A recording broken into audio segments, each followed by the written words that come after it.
10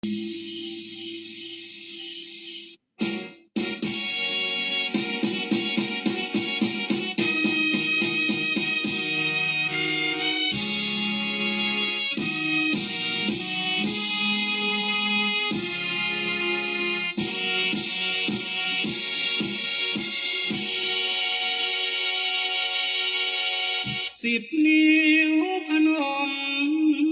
แล้วก้มลงกราบหลวงพ่อเจ้าคุณที่ท่านการุณให้ความเมตตาให้ผมมาอยู่คู่สถานีเพื่อมวลประชาผู้มีศรัทธาในรถประธานวุฒิชาติคำพันมุ่งมันเดียวแน่เคยแก่คำสอนองค์ที่นบนตรัสจริงทุกคำนำพายาธรรมพ้นจากความทุกข์ดวงตาเห็นธรรมพบสุขเลิศล้ำตามรอยพระองค์เกิดมาชาตินี้โชคดีที่สุดได้พบพระพุทธศาสนาทานศีลภาวนาจิตใจมั่นคงผู้รู้ผู้อยู่กับลมหายใจสติดำรงละโลกลดลงตรงทางพระนิพพาน10 นิ้วพนมก้มกราบพระธรรมเสนาบดีเปิดคลื่นสถานีธรรมเป็นทางFM 96ทั่วโลกรับรู้ดูฟังรายการวุฒิชาติคำพันสร้างสรรค์ธรรมปันสุข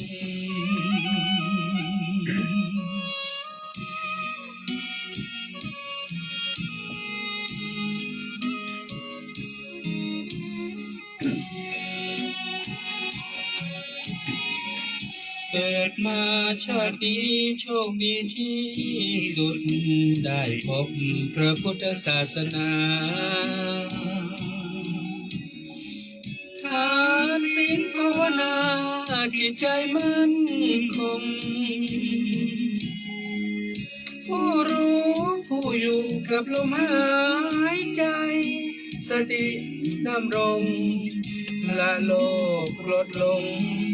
ตรงทางพระนิพพาน10 นิ้วพนมก้มกราบพระธรรมเสนาบดีเปิดคลื่นสถานีธรรมเป็นทาง FM 96ทั่วโลกรับรู้ดูฟังรายการวุฒิชาติคำพันสร้างสรรค์ธรรมปันสุข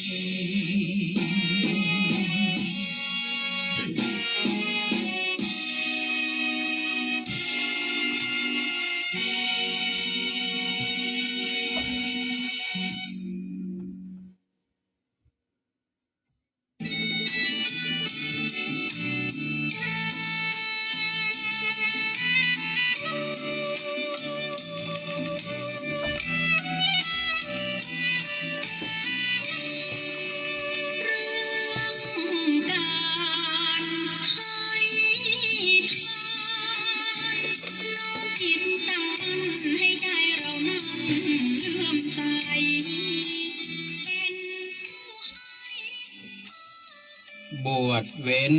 วางบาปเศร้าสีหมองเรียนร่ำพุทธพจน์ปองประโยชน์ไว้เขียนผนึกมันตรึกตรองลำลึกเสมอนาอ่านโลกอ่านธรรมได้ดังนี้สาธุชนขอความสุขสวัสดี จงบังเกิดมีแก่ท่านผู้ฟังแฟนรายการฟังสบายสไตล์วุฒิชาติทางคลื่นสถานีวิทยุท้องถิ่นจังหวัดเชียงใหม่คลื่นพระพุทธศาสนาและจริยธรรม FM 96.0 เมกะเฮิรตซ์อุปถัมภ์โดยมูลนิธิพระบรมธาตุเจ้าดอยสุเทพดำเนินรายการโดยผมพินานวุฒิชาติคำปันขอบพระคุณพระเดชพระคุณหลวงพ่อพระธรรมเสนาบดีเจ้าอาวาสวัดพระบรมธาตุดอยสุเทพเจ้าคณะภาค7เชียงใหม่ลำพูนแม่ฮ่องสอนประธานมูลนิธิพระบรมธาตุดอยสุเทพเพื่อการอุปถัมภ์รายการทุกรายการทางคลื่นสถานีวิทยุ FM 96ขอบพระคุณท่านผู้อำนวยการคณะกรรมการบริหารเจ้าหน้าที่ควบคุมห้องทรงวัดดอยสุเทพท่านอาจารย์พระมหาประสิทธิ์ประสาธิโกขอบพระคุณท่านพระครูเจ้าอาวาสวัดหนองกายเจ้าหน้าที่ควบคุมห้องทรงวัดหนองกายทั้งคฤหัสถ์และบรรพชิตที่ได้เมตตาก็เชื่อมสัญญาณวันจันทร์ถึงวันศุกร์ 11 โมงถึงเที่ยงกับรายการฟังสบายสไตล์วุฒิชาติขอบคุณแฟนรายการที่ติดตามทั้ง2คลื่นสถานีและทาง Facebook ไลฟ์สดในขณะนี้เวลานี้ประสันโนภิกขุอาจารย์พระครูบดีกาประเสริฐประสันโนคุณวาสนากันทวีเข้ามาติดตามเพื่อกำลังใจกันเป็นเบื้องต้นก็ก่อนอื่นเอาบุญมาฝากทุกท่านเนอะแต่วันนี้เป็นอ่านวุฒิชาติพร้อมด้วยญาติธรรมผู้ใจบุญได้เมตตาโอนปัจจัยนะครับมาฮือพี่นานได้จดออนไลน์หมายเอาชื่อใส่ซองได้ปัจจัยจำนวน4ปันนะแล้วก็4ปันเนาะแล้วก็แต่วันนี้ที่เพิ่มนั่นคือพี่อรวรรณดอนญาติจากละปูนแล้วก็มีในส่วนของทางคุณพี่สุพิษวันนสุพริ้งนะฮือแมม200เป็น4ปัน3แล้วก็มีทาง อาม่ากิมเฮงแซ่เย่าคุณชัยยุทธผู้สว่างร่วมปิดคำมาแหม1 ปันแล้วก็ฝากถวายท่านพระครูฟุกแหม1 ปันก็อนุโมทนานอกจากนั้นก็อนุโมทนากับคุณแม่พิกุลลักเล่าตำนานผ้าเก่าพิกุลเจริญเนอะแต่วันนี้ได้ขึ้นไปร่วมบุญให้หอมเปาะไปแหม1 ปันแต่วันนี้เราได้ร่วมบุญปิดคำไปจำนวน6,300 บาทอนุโมทนาบุญกับทุกท่านนะครับแล้วก็อนุโมทนากับท่านที่ได้ขึ้นไปร่วมบุญบอกว่าจะเป็นไอ้ประสิทธิ์คำปันปีกุลนิพากันทจันทร์คุณปุญญนุชพันชัยน้องพัชรินสุกันโทแต่วันนี้เจอคุณปีวารุณีกลิ่นชูคุณสศิธรสุภาคสุภาพรคุณปินาชากาแฟแล้วก็หลายๆท่านเนาะแต่ว่าที่ได้ขึ้นไปร่วมบุญก็อนุโมทนาเนอะแล้วก็เอาบุญมาฝากทุกท่านทุกคนก่อนเนาะเป็นเบื้องต้นแล้วก็ทวานี้พี่หนานเองก็ได้ขึ้นไปดูนะศาลานิมมานนรดีซึ่งเป็นศาลาที่เฮาใจเป็นที่พักและก็เป็นที่ปฏิบัติธรรมก็ได้ถูกเจาะนะถูกลื้อนะครับไปบางส่วนแล้วเปิ้ลก็จะทำการตุบทั้งหมดนะครับนั่นหมายความว่าเฮาบ่มีศาลาที่จะพักที่จะปฏิบัติธรรมเนอะช่วงนี้นะครับที่วัดดอยสุเทพก็ทราบมาว่าเปิ้ลจะใช้เวลาประมาณ3 เดือนนะก็คงประมาณช่วงเข้าพรรษานี่แหละในการที่จะตั้งเสาตุบหรือต่างๆนะเพื่อเสร็จสิ้น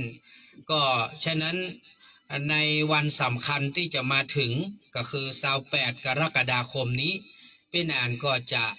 จัดรถนะปาศรัทธาขึ้นดอยสุเทพในช่วงเวลา7 โมงเจ้านะเราจะขึ้นเมื่อเจ้าแล้วเราจะลงตอนบ่ายเอาเรียกว่าร่วมกิจกรรมกันแล้วกันนะไปกลับนะกับวัดดอยสุเทพแล้วก็วันแม่ก็เช่นเดียวกันนะก็คงจะไปร่วมกิจกรรมในช่วงเจ้าช่วงแรงก็ปิกนะครับประมาณนี้นะช่วงนี้นะอันนี้ก็จะแยกอย่างนี้ไปก่อนแล้วก็คงจะเป็นช่วง เดือนธันวาถ้าเปิ้นตุบหรืออย่างเรียบร้อยนะมันไม่ได้มีเสียงอึกกระทึกครึกโครมอย่างเฮาก็อาจจะมีโอกาสได้จัดวันป้อที่บนดอยแต่ถ้ายังบ่เรียบร้อยก็ต้องไปร่วมกิจกรรมไปกลับก่อนนะครับรอปีหน้าค่อยว่ากันใหม่ก็มาค่าปีหน้าก็คงจะเป็นรูปเป็นร่างแล้วล่ะนะตอนนั้นเฮาก็น่าจะมามีปัญหาทีนี้ พูดถึงเรื่องของการปฏิบัติธรรมนะครับก็ตะกี้ก่อนจะเข้ารายการผมได้โทรศัพท์ไปนิมนต์ท่านอาจารย์พระครูสมุวิสุวัตร วรกิจโจซึ่งเป็น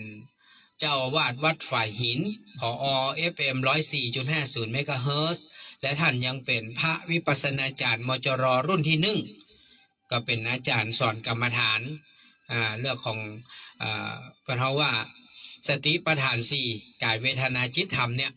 ท่านก็เป็นครูบาอาจารย์ที่มีประสบการณ์มากมายก็ได้นิมนต์ท่านเพื่อได้มาเป็นอาจารย์ขึ้นกรรมฐานสอนกรรมฐานเบื้องต้นให้กับศรัทธาญาติโยมก็จะเปิดนะครับปฐมนิเทศขึ้นกรรมฐานวันแรกในวันเสาร์ที่12กรกฎาคมเวลา 13.00 นเป็นต้นไปนะครับอันนี้ใครท่านใดที่สนใจอยากจะมาฝึกมาหัดในการปฏิบัติวิปัสสนาสติปัฏฐาน4ตามสายของหลวงปู่ทองนะครับวัดพระธาตุเจ้าสีจอมตองก็ดีวัดรำเปิงตะโปธารามอย่างเงี้ยนะครับก็จะเป็นสายยุบหนอพองหนอนี่นะท่านใดสนใจก็มาร่วมได้เฮาบ่ได้เก็บสตุ้งสตางค์นะครับเฮาก็จะมีเฉพาะแค่ก้าน้ำกาไฟที่เราจะขอเมตตาร่วมบุญกันแล้วก็มีถวายครูบาอาจารย์ที่เปิ้นมาเป็นการลดการล้างเท่านั้นเองนอกนั้นเราก็บ่ได้เก็บก็จะจัดกาแฟโอวัลตินจัดน้ำร้อนน้ำดื่มให้กับทุกท่านได้กินฟรีกินฟรีนะพี่นันบอกแล้วว่าเราบ่ได้เก็บสตุ้งสตางค์เฮาก็จะจัดเลี้ยงให้ทุกท่านส่วนญาติธรรมท่านใดผู้ใจบุญท่านไหนที่มีความประสงค์อยากจะเป็นเจ้าภาพร่วมจัดเลี้ยงกาแฟโอวัลตินหรือนมกล่องหรือน้ำดื่มหรือขนมอย่างเงี้ยก็แจ้งพี่นันได้แจ้งร่วมบุญได้เป็นเสาไปเนาะอันนี้ก็ยินดีนะครับที่ทุกท่านจะเมตตาห่วมหอมกันแล้วก็แจ้งญาติธรรมแห่งครั้งหนึ่งนะครับวันศุกร์ที่4นี้พี่นันวุฒิชาติติดประชุมกสทชเนาะเพราะว่าได้รับมอบหมายจากทางท่านผอ.เพื่อไปประชุมที่โรงแรมนะครับลินคำเก่าเนี่ยนะครับก็เป็นตัวแทนของคลื่น96ตัวแทนในนามมูลนิธิไปเข้าร่วมประชุมกับทางกสทช.อันนี้ก็จะมาได้ออกอากาศในวันศุกร์ที่จะถึงนี้วันที่4กรกฎาคมก็มอบหมายให้มหาจันทร์ไปดำเนินรายการแตน10 โมงถึงเที่ยงที่ดอยสุเทพก็แจ้งท่านอาจารย์มหาประสิทธิ์ไปเรียบร้อยละแล้วก็แจ้งขึ้นของวัดหนองกายเพื่อรับทราบด้วยนะครับว่าวันศุกร์ที่4พี่นันของงดรายการไป1 วันเพราะติดประชุมอันนี้ก็ต้องแจ้งทุกท่านส่วนวันเสาร์เรามีนัดสำหรับญาติธรรมพี่นันได้แจ้งนะครับท่านที่จะเดินทางไปตานเตียน8 วัดก็ประกอบด้วยคุณน้องพัชรินคุณยายยุพินคุณแม่บัวเงินคุณแม่ส้มไอ้ประสิทธิ์พี่แดงพี่ดาไอ้บัตรแล้วก็ญาติธรรมของไอ้ประสิทธิ์แล้วก็มีท่านพระครูเสิร์ชท่านอาจารย์สุริยันป้าอุดรป้าปุ้มคุณสาริสาคุณวารุณีแล้วก็เพื่อนคุณวารุณีคุณสัสิธรแล้วก็แม่ฟองนวลเนอะอันนี้ก็ขอให้ทุกท่านได้มาขึ้นรถที่วัดอินทขินตามที่เราได้นัดหมายกันไว้เนาะรถจะออก7 โมงเช้าเนอะ7 โมงเช้ารถจะออกจากวัดอินทขินเดินทางไปรับเข้ากล่องที่บ้านดอนน้อยแม่แรงหลับปูนโดยคุณปี้อรวรรณดอนญาติไอชัยเปิ้นจะจัดทำให้พี่นันได้สั่งเข้ากล่องไว้นะครับจะมอบจะเลี้ยงให้กับผู้ที่ไปร่วมเดินทางแสวงบุญตานเตียน8 วัดอันนี้เราเก็บก็ลดคนละ500 บาทก็เข้ากล่องนี้รวมอยู่ใน500เรียบร้อยนะครับพี่นันก็ดึงออกมาเพื่อนำไปจัดซื้อเข้ากล่องคือกับทุกท่านเป็นมื้อเที่ยงเพราะอันเราจะไปซอกกินอย่างมันจะลำบากเขาเข้าป่าเข้าดอยเนาะส่วนน้ำดื่มนี้เดี๋ยวพี่นันจะจัดไปนะครับจะเป็นเจ้าภาพเลี้ยงทุกท่านเจ้าภาพเลี้ยงน้ำดื่มก็จะสั่งซื้อแล้วก็จะเอาติดไปเลี้ยงทุกท่านนะครับไม่ต้องเป็นห่วงแล้วก็วัดที่เราไปก็มีวัดพระบาทตักผ้า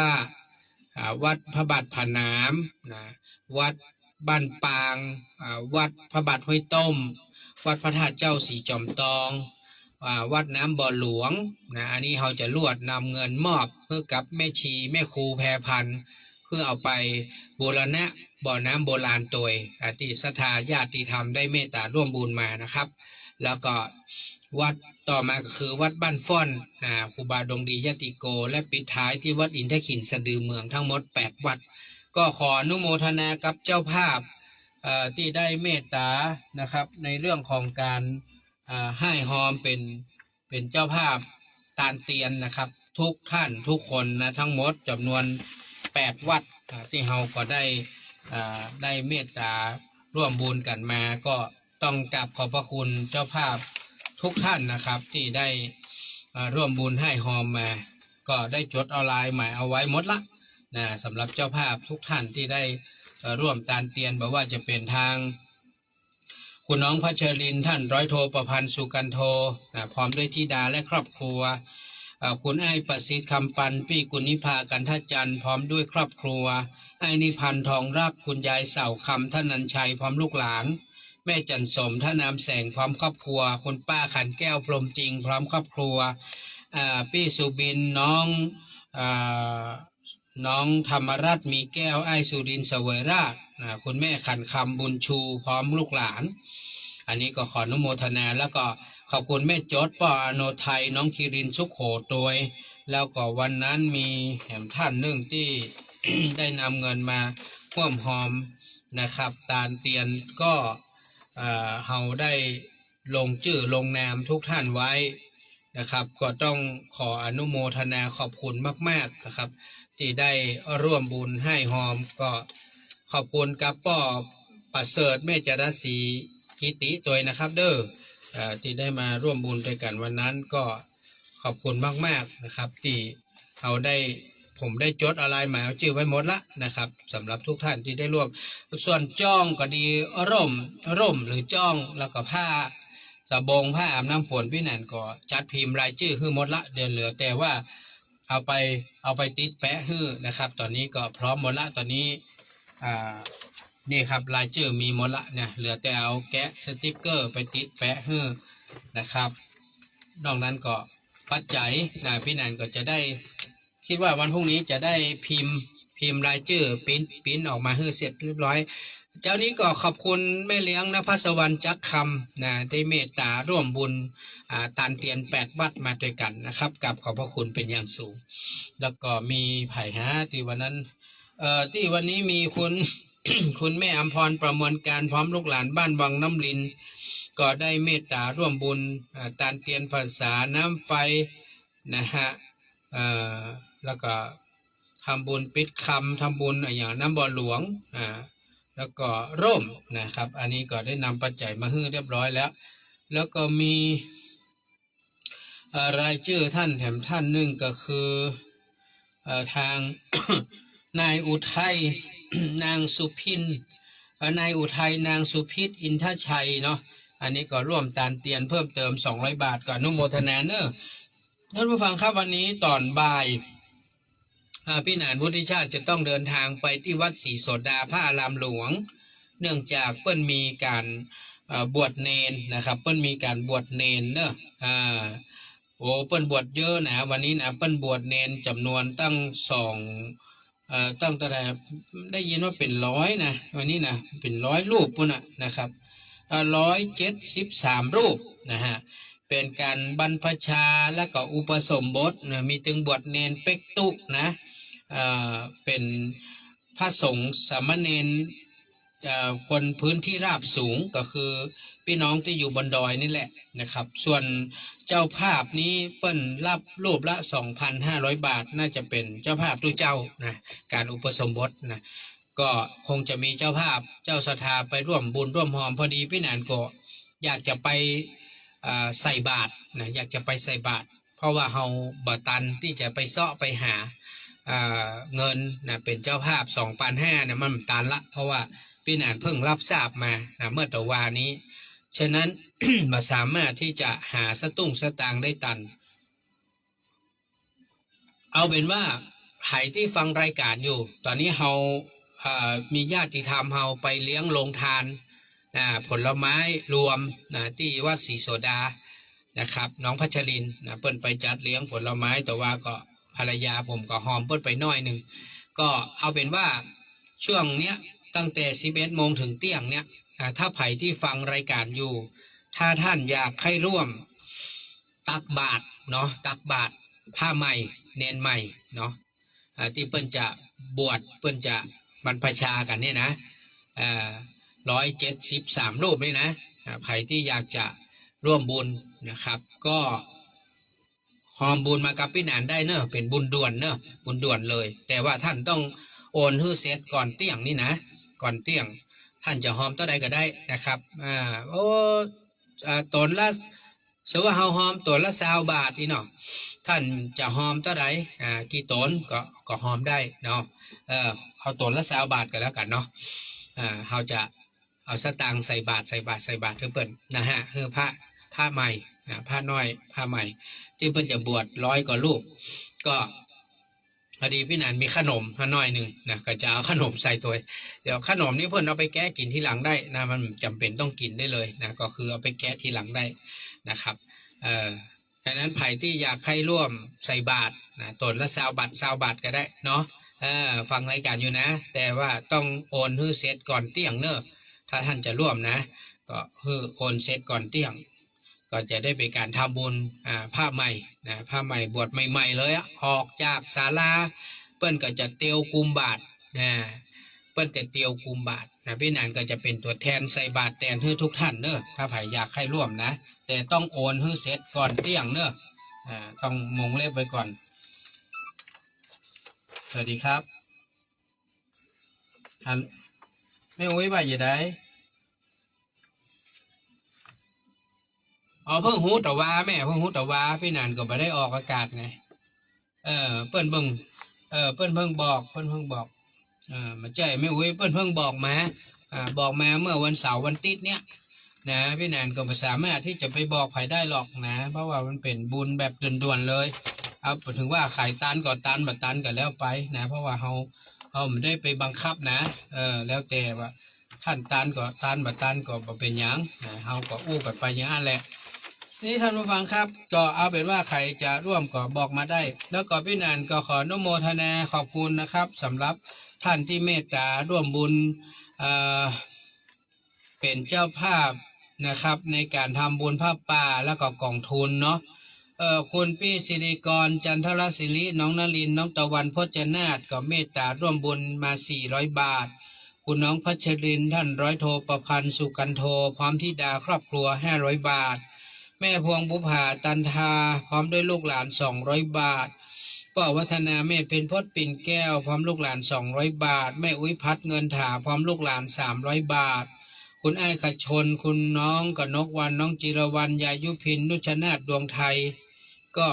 500 บาทคุณป้อประเสริฐแม่จรัสศรีกิติพร้อมลูกหลานครอบครัว500 บาทคุณยายจันดีคุณพี่ทิตายานีหมอกเมฆนะเมตตาร่วมบุญ200 บาทคุณแม่เกษรชัยบุตรแม่สุธรรมินทรีเมตตาแจ้งมาร่วมบุญ300 บาทคุณนางสาวกฤษดาพรแก้ววรรณะนายธนัทแซ่ชา200 บาทแม่บานชื่นวรรณเลิศพร้อมลูกหลานเมตตาแจ้งมา200 บาทยายสุภาอุปนันท์พร้อมลูกหลานเมตตาแจ้งมา300 บาทไอ้ชัยนางมอนเด็กชายสมบูรณ์ร่วมบุญ200 บาทแม่บุญเพียรจักรวาลเมตตาร่วมบุญมา200 บาทอุ้ยจันคำนะอุ้ยมอนจันคำแสงบุญเมตตาแจ้งมา300 บาทยายเพนศึกษาพร้อมครอบครัวได้ร่วมบุญมา200 บาทแม่นายนิรุบลธีรบดีเมตตาร่วมบุญมา200 บาทก็ขออนุโมทนานะครับนอกจากนั้นก็มีแม่ขันแก้วอินทาเขียวนะเมตตาร่วมบุญมา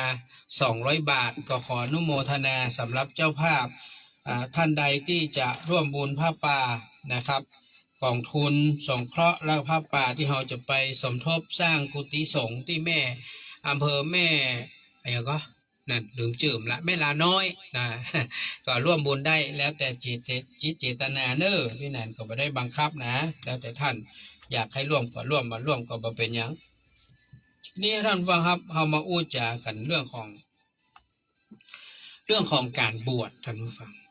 เป็นอันจะอู้เสมอเพราะว่าอย่างเพราะว่าเป็นอันนี้จะว่าไปก็มีบุญมันนักบุญมันนักคืออย่างมันมีลูกผู้ชาย มีลูกไม่หญิงนะก็คือลูกสาวมีลูกก็เป็นไม่หญิงมีหลานก็เป็นไม่หญิงฉะนั้นพี่นันก็บอกมีโอกาสที่จะได้บวชนะมีโอกาสที่จะได้บวชบวชเน้นอ่ะบวชเน้นลูกบวชเน้นหลานเนี่ยมันมีเพราะว่าเฮามีลูกหลานเป็นผู้ชายฉะนั้นสิ่งที่พี่หนานทำได้ในทุกวันนี้ก็คือเวลาเปิ้นบวชเน้นเป็กตุก็อยากให้ไปร่วมกับเปิ้นเปิ้นบอกว่าการที่เฮาได้บวชเนนบวชตู้เจ้าเนี่ยได้อานิสงส์นัก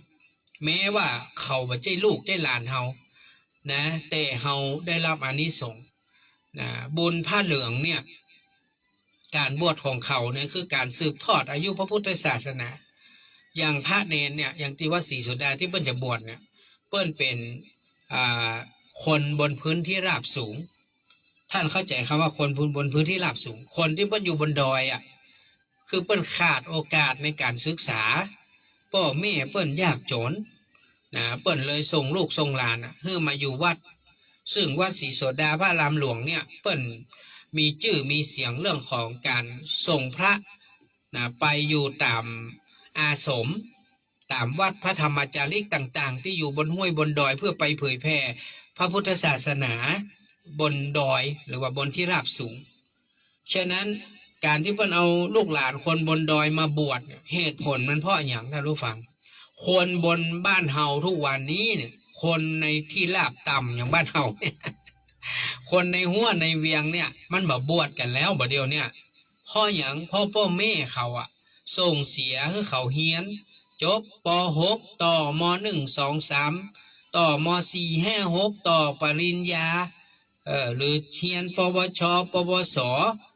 เขาจึงบ่มีโอกาสได้บวชฉะนั้นถ้าเนนหม่หมีเนี่ยวันแน่เนี่ยพระพุทธศาสนาเฮาจะอยู่ยังไงการบวชรู้เจ้านี่ซ้ำเรื่องยากท่านผู้ฟังทุกวันนี้นะท่านจะบอกเฮ้อเนอะไม่ใช่แปลว่าบวชแบบยาวอย่างทุกวันนี้ไม่ใช่นะบวชชั่วคราวเนี่ยผมเนี่ยกับตัวเจ้าบนดอยเนี่ยล่นกันไปล่นกันมาเนี่ยบวชตน2 ตนบ่ได้ต้องไปอย่างต้องไปเอาใบรับรองแพทย์มาเนาะต้องเตรียมเอกสารต้องไปยื่นที่สำนักงานพระพุทธศาสนาต้องไปยื่นที่เจ้าคณะอำเภอเนี่ยกว่าจะได้ใบอนุญาตมาเป็นตุกเป็นยากนะ5 วัน 7 วันกว่าจะเรียบร้อยกว่าจะได้บวชแล้วก็ไม่ใช่ว่าบวชเมื่อนะบางท่านก็บวช7 วัน 10 วัน 15 วันแล้วก็สึกแต่การจะไปเดินเรื่องนะพโตมันยุ่งยากท่านผู้ฟังทุกวันนี้ฉะนั้นมันมีกฎมีระเบียบมีอย่างสปะสเปะการบวชจี้เรื่องว่ามีบุญแล้วก็ได้บวชไม่ใช่นะนอกจากมีบุญแล้วต้องดูก่อนว่าคุณเนี่ยมีสุขภาพที่สมบูรณ์แข็งแรงไหมสุมาเนอะถ้าจะเป๊กตู้เจ้าอย่างสมมติพี่นานจะไปบวชนี่นะจะไปบวชตู้เจ้านี่นะไม่ใช่ว่าหูจักตู้เจ้าคณะพระผู้ใหญ่ที่ไหนก็ไปบวชได้ไม่ใช่นะพี่นานต้องไปเดินเรื่องไปขอใบอนุญาตนะต้องสุมาเนอะต้องตรวจเยี่ยวต้องตรวจเลือดต้องตรวจอุจจาระทำไมถึงต้องตรวจอย่างนี้เพราะคุณตรวจอุจจาระคุณมีโรคอะไรอย่างที่มันร้ายแรงไหมเช่นอาจจะเป็นมะเร็งเป็นอย่างหรือเปล่า2การตรวจเลือดคุณเป็นโรคเอดส์โรคอย่างหรือเปล่าการตรวจเยี่ยวคุณติดยาบ้าหรือเปล่าเนี่ยแล้วยังมาปอนะต้องให้ผู้ปกครองพ่อหลวงพ่อกำนันเซ็นรับรองนี่แล้วถึงจะไปยื่นมันไม่ใช่ว่าใครบวชก็บวชได้การบวชรู้เจ้าเนี่ยยุ่งยากมากฉะนั้นเดี๋ยวบอกให้ท่านผู้ฟังนอกจากว่ามีบุญยังบอเถอะต้องสุขภาพดีตัวแล้วทุกวันนี้ถ้าอายุเกิน60เปิ้นมือบวชแล้วนี่อย่างเปิ้นมือบวชเพราะมันเฒ่าแล้วมันก็จะไปเป็นภาระวัดภาระศรัทธานี่เปิ้นมาใครให้บวช เห็นไหมพ่อคนอายุ60ไปส่วนมากมันมีโรคมดอ่ะมันโรคน้อยก็โรคนักอ่ะนะเห็นว่ามันบวชไปแล้วมันไม่ได้ปฏิบัติกิจสงฆ์ลูกทำวัดเจ้าวัดเย็นกวาดวัดกวาดว่าไปหั่นไปนี่มันทำบ่ค่อยได้ปฏิบัติศาสนกิจบ่ค่อยได้มันเดี๋ยวไปเป็นภาระวัดไปเป็นภาระศรัทธาภาระเจ้าอาวาสฉะนั้นทุกวันนี้นอกจากมีบุญแล้วมันยังบ่พอมันต้องมีอย่างอื่นด้วยคือต้องมีสุขภาพที่ดีด้วยฉะนั้นจะบอกให้ท่านผู้ฟังรู้ว่ามันมาง่ายในการบวชตู้เจ้าทุกวันนี้ฉะนั้นการที่เพิ่นมีการบวชเนนจำนวนนักแบบนี้บวชเนนบวชตู้เจ้าอย่างว่าศรีโสดาที่เพิ่นบวชเนี่ยเป็นร้อยตนเนี่ยอุ้ยมันเป็นอย่างที่ทำยากท่านผู้ฟังนะมันต้องยื่นเรื่องต้องดำเนินเรื่องสปะสะเปด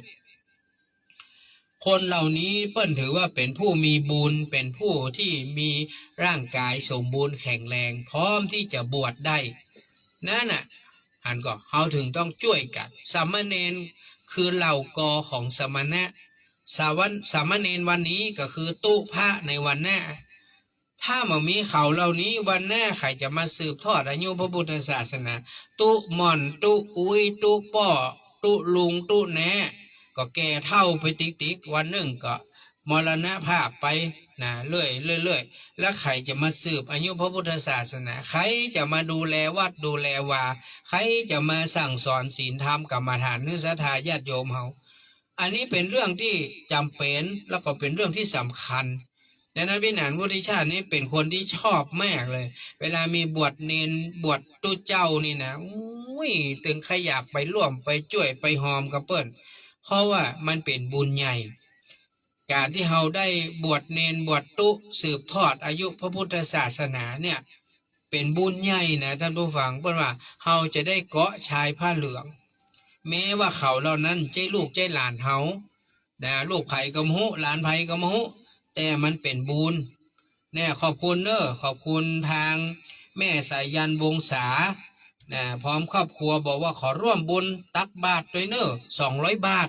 สาธุอนุโมทนาเนอะแม่เนอะอนุโมทนาเนอะที่ได้เมตตาร่วมบุญมานี่นะพี่หนานเองก็ต้องขออนุโมทนาขอบคุณมากตะกี้เห็นไอ้นิพันธ์ส่งข้อมูลมาสาธุไอ้นิพันธ์บอกว่า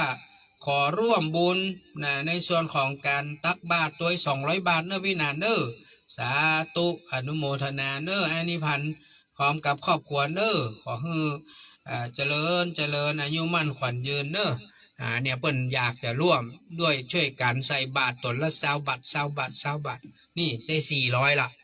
400ได้20 ตนแล้วเนาะตนละ20 บาท เนาะตนละ20 บาทก็ได้20 ตนโอ้สาธุอนุโมทนาใครอยากให้ร่วมตักบาตรก็ด่วนๆเลยเนอะแต่ต้องโอนก่อนเที่ยงนะเพราะว่าพี่นันจะได้ไปอธิษฐานเพื่อกับทุกท่านได้ร่วมบุญร่วมทานพี่นันก็จะไปตักบาตรโดยนะครับเราไม่ได้เป็นเจ้าภาพหรอกเพราะเรามีสตางค์มันปุ๊บปั๊บแต่กี้แม่อุ้ยมอนจันคำโทรมาจมยังมาบอกมาตั้ง3-4-5 วันก่อนผมเพิ่งหูไงเพิ่งหูแต่ว่านี่เนาะแต่ว่านี่แล้วจะมาบอกแม่อุ้ยจะได้มันออกมาตานละมันได้ออกวิทยุ เนอะมอนเนอะฉะนั้นอันเนี้ยก็ใครที่มีกำลังที่จะร่วมบุญด้วยกันได้ก็แจ้งเข้ามาด่วนๆสวัสดีครับจ้าเท่าไหร่ครับพี่เปิ้ลสาธุอนุโมทนานะครับครับขอบพระคุณนะครับคุณพี่เปิ้ลสิริกรจันทรศรีน้องนลินน้องตะวันพจนาถนะครับเมตตาร่วมบุญมา300 บาทเนอร์สาธุอนุโมทนาครับพี่เปิ้ลเทรนเนอร์อันนี้เราได้เจ้าภาพมา3 ครอบครัวละนะตอนนี้ก็แม่สายันวงศาไอนิพันธ์ทองลักพร้อมครอบครัวนะอันนี้พวกก็ร่วมบุญกันมาฮัลโหลครับแม่ว่าใดครับแม่บันชื่นโอนเงินทำบุญอย่างครับที่อันนั้นกะที่ปานพระป่ากะ200เนาะจ้าสาธุแม่ ครับขอบคุณแม่บานชื่นวรรณเลิศพร้อมครอบครัวไดเนอร์ได้เมตตาโอนเงินทำบุญผ้าป่ากองทุนนะที่เราจะไปช่วยสร้างเอ่อศาลาสร้างกุฏิเนาะที่เมลาน้อยตัวเนาะขอบคุณเนอะแม่เนอะได้โอนเงินมาให้เรียบร้อยละ200 บาทที่รับบุญไว้ท่านผู้ฟังครับก็โอกาสที่มันมีมาเนี่ยมันไม่ใช่ว่าจะเกิดขึ้นอยู่เรื่อยๆนะปีไหนเปิ้ลก็จะมีบวชใหญ่กันอยู่ครั้งเดียวเนี่ยช่วงที่เปิ้ลจะมีการเปิดห้ำเปิดเฮียนเนี่ยอย่างว่าสีโซดาเนี่ยเปิ้ลก็ปีหนึ่งครั้ง2 ครั้งเปิ้ลก็จะบวชรวมกันพร้อมกันครั้งหนึ่งเพราะว่าต้องการคือได้มีพระเนนเอาไปอยู่ต่ำบนห้วยบนดอยเอาไปสอนศีลสอนธรรมให้พี่น้องบนดอยสวัสดีครับฮัลโหลฮัลโหลครับอู้กับผมเลยมันต้องฟังวิทยุครับมันย้อนไปย้อนมา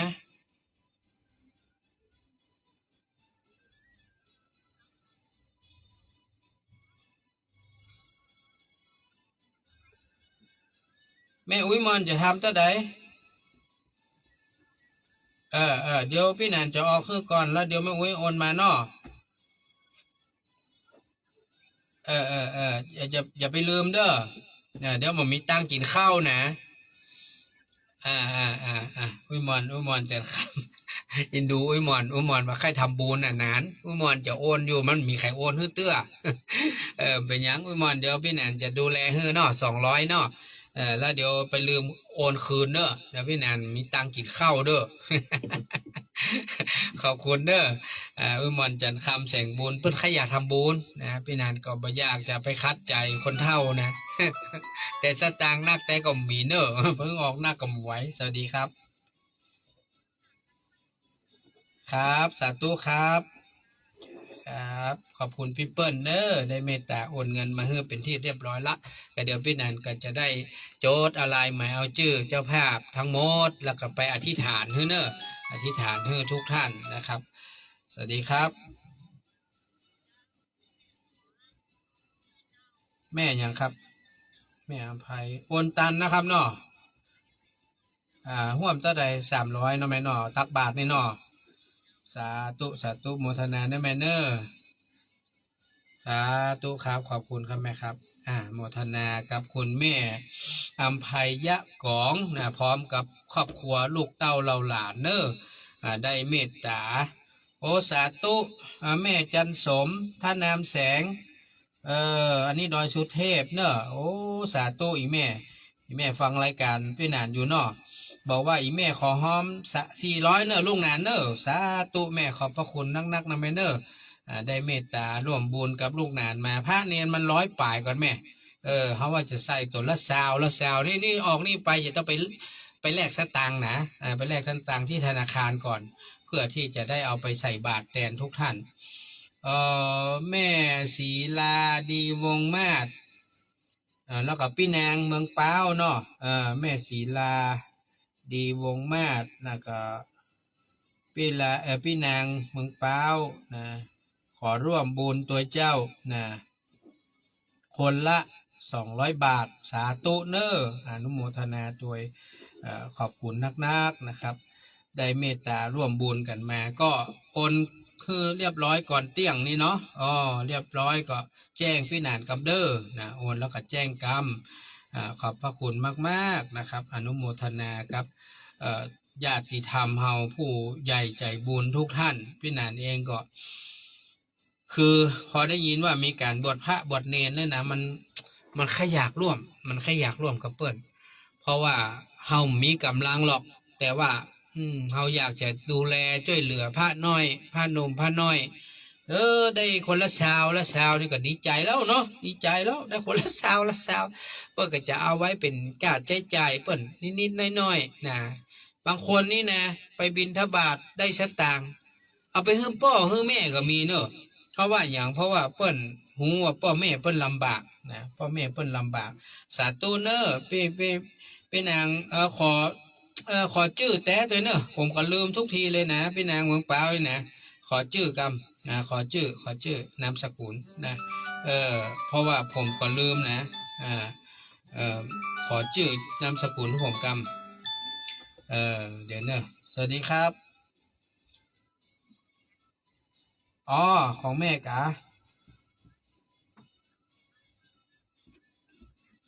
อ๋อได้ครับ200เอาใส่บาทกะอ๋อใส่บาท200ครับแล้วก็หอมน้องลีน300นะแม่เนาะครับขอบคุณนะแม่เด้อครับขอบคุณป่อวัฒนาแม่เพ็ญพจน์ปีนแก้วนะพ่อแม่บุญธรรมจากบ้านดอนปีนสันกำแพงพร้อมลูกหลานขอร่วมบุญตักบาท200แล้วก็ฝากลงทานน้องพัชริน300แต่ว่าก็ภรรยาผมก็หอมเพิ่มไป200เพราะว่าสตางค์ก็บ่ค่อยจะมีเจ้านะฮะก็เลยทำบุญเท่าที่ทำได้ขอบคุณนะครับขอบคุณโอ้ไอ้นิพันธ์ก็เข้ามายื้อคุณปุญญนุชน้องพัชริน สุนีภาพฝ้ายสาตูเนอร์พี่จันแสงเนอร์คุณสมพรศรีสลิงคารบอกว่าโอ้อยู่ห้วยไซเนอร์รับชมอยู่สาธุนะครับขอบพระคุณเนอร์โอ้พระครูเสิร์ชก็ร่วมด้วยนี่พระครูเสิร์ชบอกว่าน้องแนนตัวปี้ขอหอม200เด้อ เอา100กะเอาตักบาท100อะไรยังอ่ะ ตักบาทเนอะพระครูเสิร์ชนะตักบาท100 บาทเจ้า200 บาทเจ้าสาธุเนอะเป็นยังสลิปบ่ขึ้นเป็นยังเอาไปว่าหอมแล้วก็ไปว่าหูละนะหูกะละเนาะสาธุเนอะขอบพระคุณท่านพระครูเสิร์ชตุลุงเสิร์ชเฮาเนอะนิเมตตาบอกว่าขอร่วมบุญน้องหนานด้วยเด้อใส่บาตรลูกพระลูกเนนเฮานะสาธุครับแต่เดี๋ยวพี่หนานออกนี่ไปก็จะไปแลกสตางค์ที่ธนาคารธกสสวัสดีครับอ๋อสาธุแม่ขอบพระคุณนะแม่เนอจ้าสาธุครับอนุโมทนาเนอแม่อัมภัยยะกองนะบอกว่าอีแม่ขอหอมบุญ300เลยแม่โอนไปแล้วเนออันพี่หนาเด้อนะสาธุพี่สุนีว่าจะได้ก็เดี๋ยวเนออ๋อพี่ขอใส่บาตรตัว200เจ้าน้องหนานโอ้สาธุพี่ขอบพระคุณเด้อโอ้ขอบคุณมากๆเลยนะพี่หนานเองก็รู้สึกปรับปลื้มใจนะเวลาที่เฮามีบุญด่วนแบบนี้ สิ่งที่เราอยากจะได้รับความเมตตาความสนับสนุนจากทุกท่านก็คือว่าเราช่วยกันเสียสละคนละเล็กละน้อยท่านผู้ฟังการเสียสละของเราเนี่ยมันเป็นบุญใหญ่นะเป็นบุญใหญ่โอ้สาธุครับขอบพระคุณนะครับเนอะขอบพระคุณนะครับคุณพี่เอ่อพี่สาวอันนี้ก็เอ่อคุณพี่ พี่สุภาพมัญชลีนะพี่สุภาพมัญชลีนะครับสุภาพมัญชลีพร้อมด้วยครอบครัวเนาะพี่เนาะได้เมตตาร่วมบุญใส่บาทมา300 บาทสาธุอนุโมทนาขอบคุณพี่โดยเนอร์พี่สุภาพมัญชลีเนอร์ก็ถ้าจะฟังรายการอยู่นะบอกฮู้อาการเป็นจะได้พ่องดีขึ้นหรือยังที่อันเจ็บเก้าเมาหัวนั่นนะน้องงานบอกสูตรไปแล้วหรอเนาะน่าจะดีขึ้นแล้วก้าอาจจะได้กระแจ้งผลเข้ามาตัวเนอว่าดีขึ้นหรือยังนะสาธุเนออนุโมทนาก็แต่ว่าพี่นานก็ไปทำบุญมาเอาบุญมาฝากเด้อนะฝากทุกคนด้วยนะทุกคนทุกท่านแหละที่เราได้ร่วมได้เป็นญาติธรรมกันระยานธรรมกันเนาะพี่นันก็เอาบุญมาฝากทุกคนทุกท่านเด้อขอให้มีความสุขกายสบายใจนะคิดนึกมุ่งมา่ปรารถนาสิ่งใดที่เป็นไปโดยชอบประกอบด้วยธรรมก็ขอให้สำเร็จผลนะทุกคนทุกท่านเด้อพี่วาสนาการทวีบอกว่าขอหอม59 บาทโอนมาให้แล้วเนอน้องหนานสาธุครับโมทนาเนอสวัสดีครับ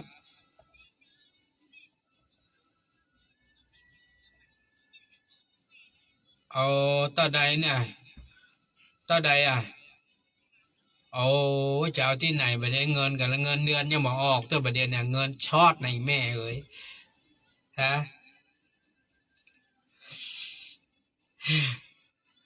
เออหน้ากับพี่แนนกับผมมีออกคือแม่เอ้ยเนี่ยประเดี๋ยวเนี่ยกี้อุ้ยมอนนะอีดูเปิ้ลมาได้เปิ้ล80 บาท90ละเปิ้ลขยากทำบุญเออแม่พ่อเขาแถวนั้นมาได้กาคือเขาโอนเฮือมาได้กาไผ่ก็ได้รอลูกหลานคือเขาโอนมันแจ้งเขาก็โทรบอกเขากะโทรบอกเขากะร้องเขา เออต่ำใกล้บ้านใกล้จองฮันล้อมมีกะเออเดี๋ยวดูกระเป๋ากันเนอะมันมาห้าปากเต้นเนี่ยเดี๋ยวดูก่อนเนอะเดี๋ยวดูก่อนยังมาห้าปากเนี่ยท่านผู้ฟังครับอันนี้ก็ขอบคุณเนอะคุณพานุวัฒน์ยอดเรือนอันนี้โอนของใครนี่อ๋อยายออกะได้แม่ผมมาห้าปากต้นนั้นไหมเนอะสตางค์ไปไหนมันจะหามีนะบอกก่อนเงินเดือนก็ยังมาเข้าเตื้อนะครับเนี่ยเอาที่ไหนอย่ามาจ่ายหลายผมถึงบอกตั้งแต่กี้แล้วว่าหมอนนี่คืออายุ90แล้ว90 ป่าแล้วอีดูอุ้ยหมอนบอกอุ้ยหมอนเปิ้นนั้นลูกหลานเปิ้นมาได้อยู่บ้านเนาะไอ้แม่ลองเสาะดูเนอะถ้ามีไผช่วยได้ก็ยายออยอดเรือนเนาะ200 บาทเนอะสาธุขอบพระคุณนะครับเดี๋ยวก่อนสวัสดีครับอันลูกหลานเดียวนายดำรงชัยจันทราชาจะตักบาท200นะเจ้านายดำรงชัยจันทราชาเจ้าเดี๋ยวแม่โอนไปให้เนาะครับแม่ขอบคุณครับเจ้าสวัสดีเจ้าครับขอบพระคุณครับขอเนอะแม่แต่แม่เนอะแม่ขอช่วยหาคนโอนกันแล้วกันเนาะพี่นานห้าปากนับมาได้นะต้องหูตัวเก่าเอาสาธุของอุ้ยมอนอุ้ยมอนคืออุ้ยมอนชื่ออย่างอุ้ยมอนนะของอุ้ยมอนก่อนนี่เนาะเดี๋ยวออกแตนโอ้สาธุเนอะสาธุพี่บอกว่าคืออุ้ยมอนนะเนี่ยอุ้ยมอนเนี่ยนะอ๋อปิกกิกบอกว่าออกให้อุ้ยมอนก่อนเด้อดูอุ้ยมอนเนาะอุ้ยมอนเป็นนักดีขึ้นพ่องเจ้าแต่ก็เดินเซอยู่เป็นหยังนะค่อยดูแลตัวเก่าไปต้องใจเวลาหน่อยเนาะเวลาเหมือนน้อยอุ้ยมอนอุ้ยมอน200เจ้านะ200อันเป็นว่าจะออกให้อุ้ยมอนก่อน ขอบคุณเนอะอุ้ยมอนจันคำแสงบุญนี่เป็น90 ปลายแล้วก็อุ้ยมอนเนาะแม่เนาะ80 90 90อย่างนี้แหละเนาะอุ้ยมอนนะสวัสดีครับ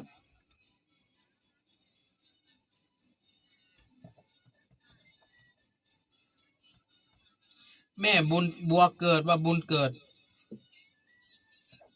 แม่บุญเกิดติยะคุณเนาะต่อใดก็ครับตักบาท200นอครับสาธุเนอครับขอบคุณเนออนุโมทนาบุญกับแม่บุญเกิดติยคุณพร้อมลูกหลานเนอได้เมตตาโอนเงินร่วมบุญตักบาทมา200 บาทโอ้ดีใจท่านผู้ฟัง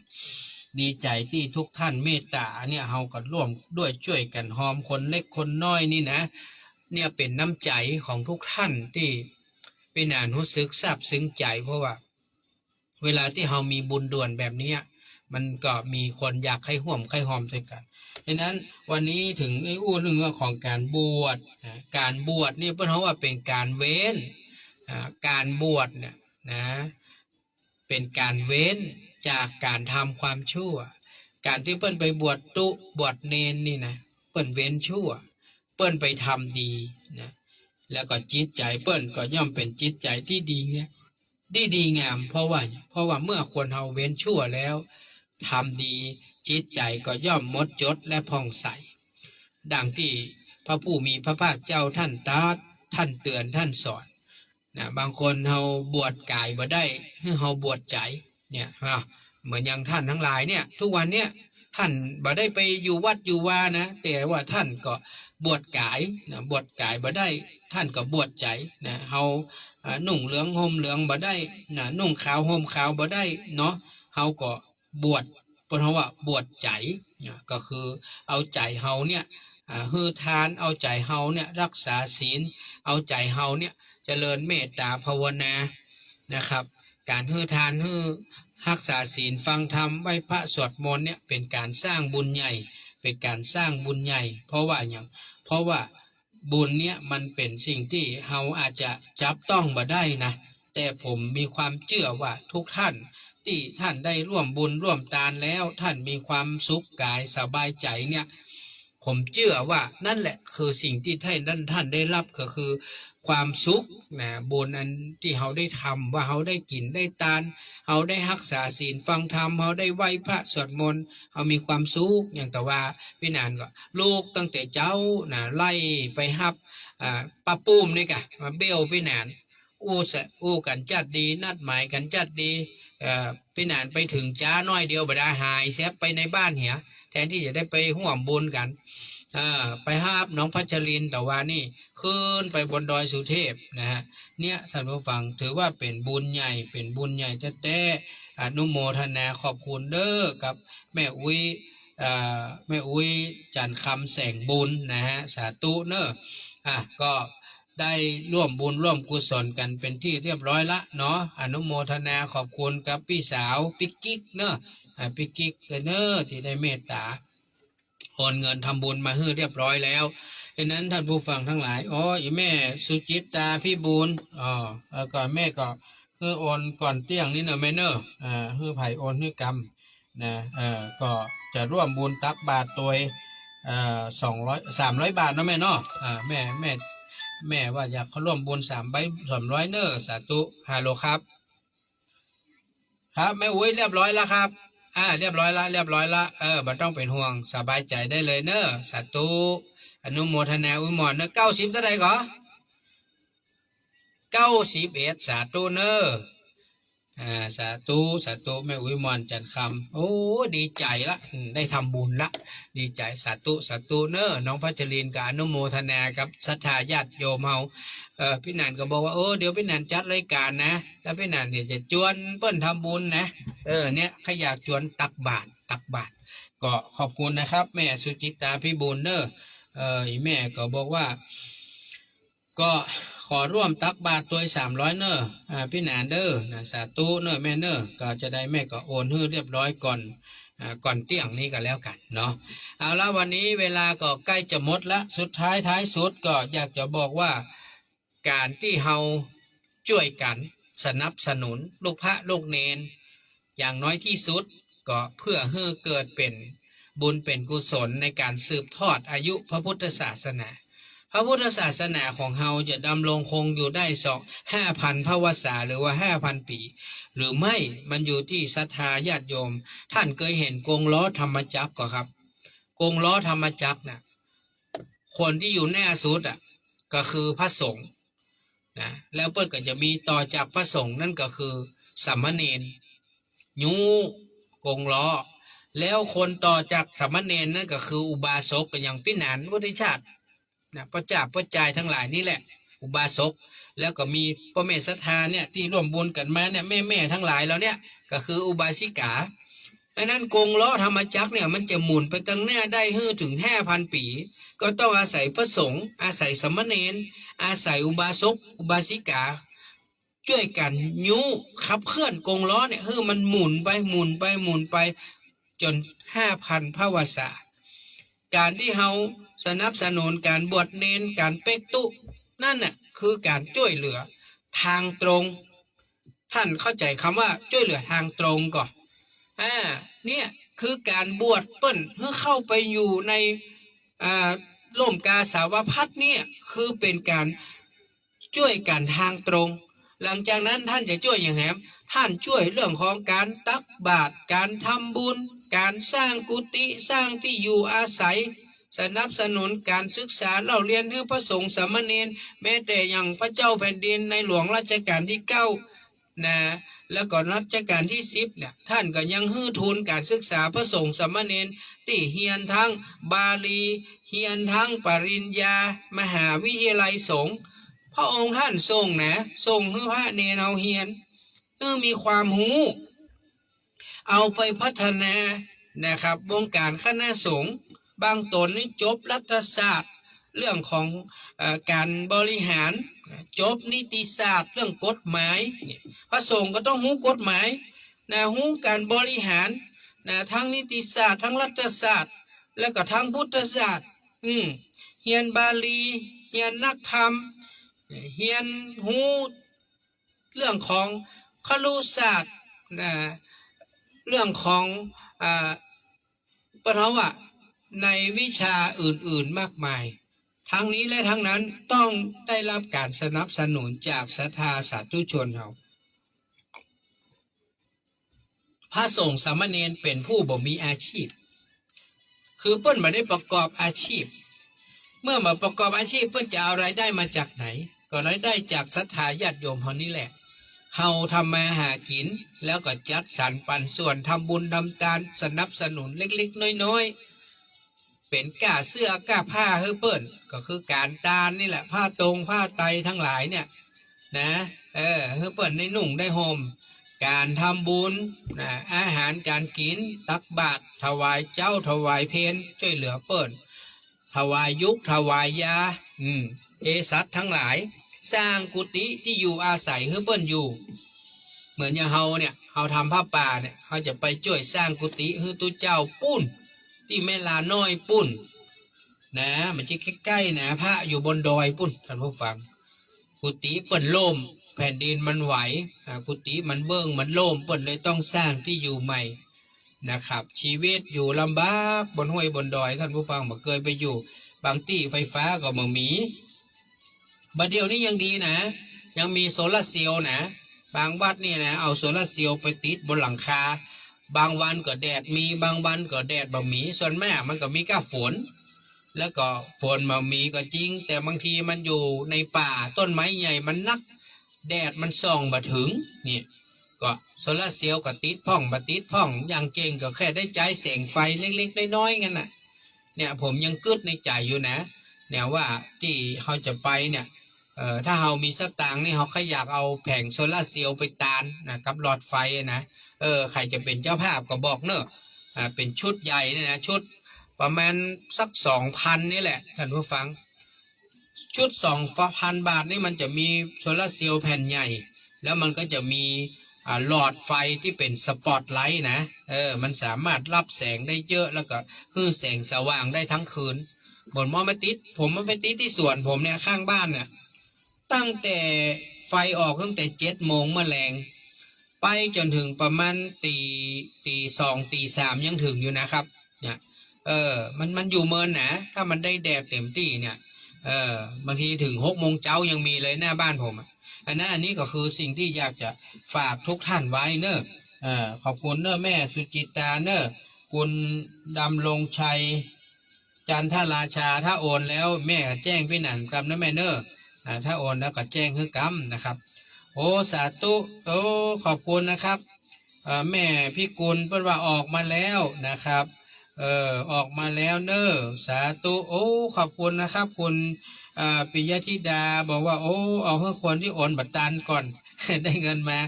คุณอ่านทำบุญอย่างก็ได้สาธุขอบคุณนะครับขอบคุณคุณปิยธิดานะครับ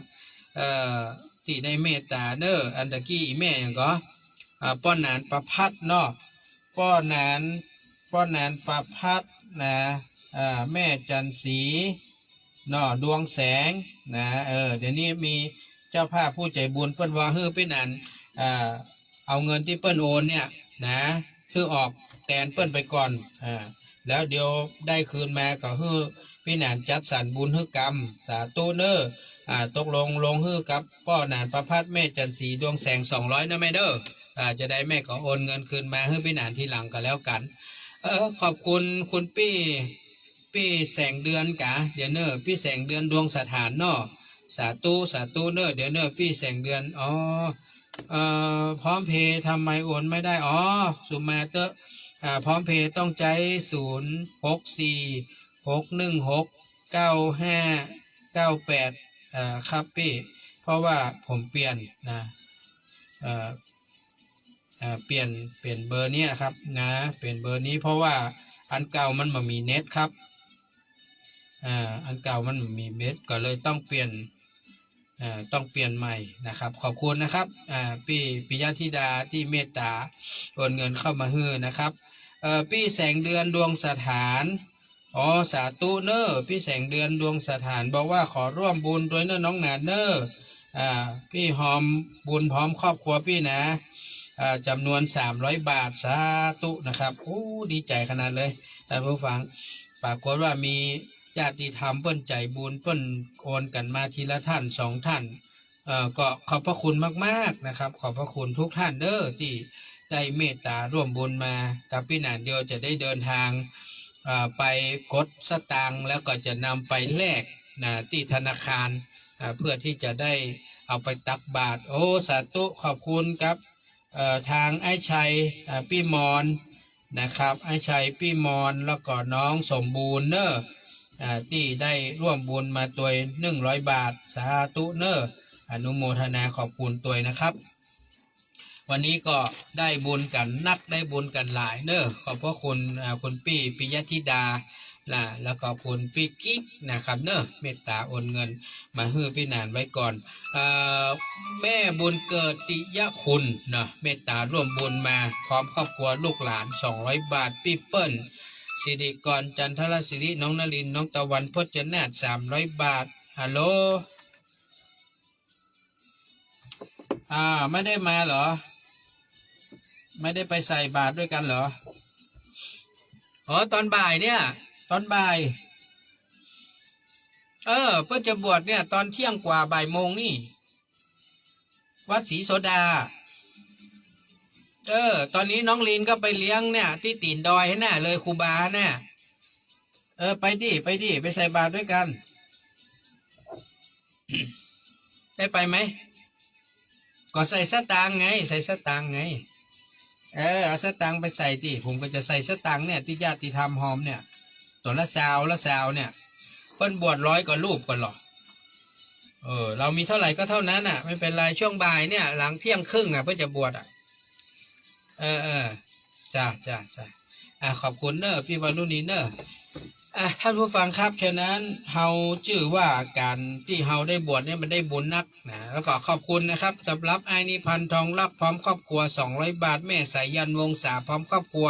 200 บาทแม่อุ้ยมอนจันทร์คำแสงบุญพร้อมลูกหลาน200 บาทแม่อัมภัยยับกล่องพร้อมครอบครัว300 บาทคุณแม่จันสมท่านำแสงบ้านดอยสุเทพพร้อมครอบครัว400 บาทแม่ศรีลาดีวงมาศ200 บาทพี่นางเมืองป้าว200 บาทปอวัฒนาแม่เพนพจน์ปิ่นแก้ว200 บาทหอมลงทาน300ไอ้ชัยพี่มอนน้องสมบูรณ์100 บาทท่านพระครูเสิร์ชนะครับไปดีกาประเสริฐประสันโนวัดดอยสุเทพ200 บาทพี่แสงเดือนดวงสถานพร้อมครอบครัว300 บาทจากลำปูนพี่สุภมัญชลีพร้อมด้วยครอบครัว300 บาทพี่กิ๊กนะคุณวัฒนากันทวี59ยายอยอดเดือนพร้อมลูกหลาน200 บาทคุณดำรงชัยจันทราชา200ถ้าโอนแล้วแจ้งกันนะครับเนาะก่อนเที่ยงนี้นะคุณแม่สุจิตาพี่บุญแม่โจ้สันทราย300 บาทพ่อหนานประพัดแม่จันสีดวงแสง200 บาทออกแตนเฮลเดอร์นะจะได้ก็โอนเงินคืนมากันแล้วกันเนาะวันนี้พอเวลาก็หมดเวลาขอน้อมนำรายการฟังสบายสไตล์วุฒิชาติจากลาไปก่อนโอ้อีแม่บอกว่าอย่างก็200 ปลายก็เนอเพิ่นว่านะ200 ก็รูปอีกอะไม่ใช่ก้า100 ก็รูปกะแม่เนาะสาธุเนอขอบคุณแม่พี่กุลเจริญเด้อนะได้ส่งข้อความเข้ามาเฮือเอาละวันนี้ขอนำรายการจากลาท่านผู้ฟังไปก่อนขอบคุณนุโมทนาบุญทุกท่านสวัสดีครับเท่านั้นยิ่งใหญ่ช่วยเป็นแรงใจให้ความเมตตา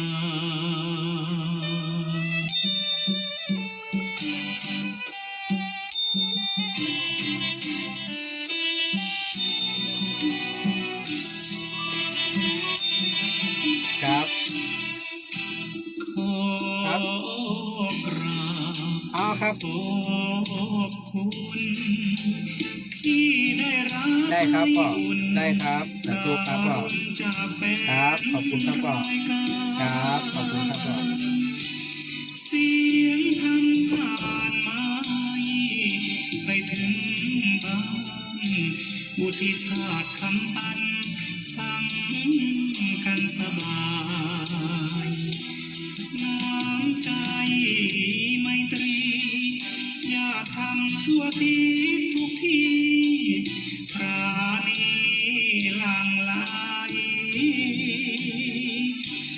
ผมขอฝากน้ำบุตรชาติถวายช่วยเป็นแรงใจอย่างนี้เรื่อยไป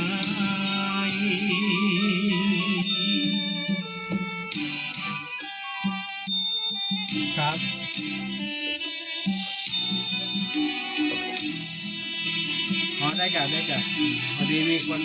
เมื่อกี้มีเปิ้นโทรเปิ้นโอนเงินมาให้ผมไหม คู่แฟ ครั น บได้ได้ หากคำพูดไหนเกินกันโปรดให้อภัย ครับได้ครับ เพรา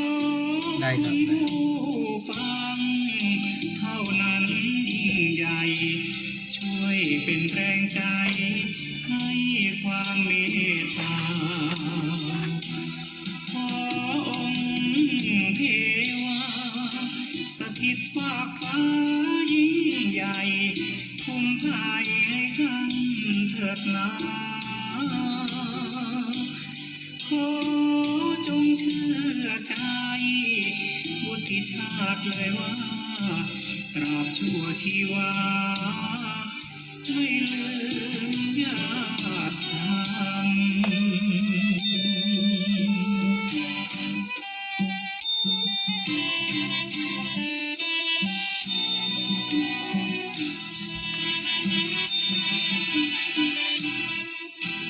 ขออยู่คู่แฟนทำหากคำพูดไหนเกินกันโปรดให้อภัยเพราะคุณผู้ฟัง เท่านั้นยิ่งใหญ่ ให้กำลังใจและความเมตตา ขอองค์เทวาสถิตฝากฟ้ายิ่งใหญ่คงภัยให้ท่านเถิดนาขอจงเชื่อใจไว้เถิดว่า ตราบชั่วชีวาไม่ลืม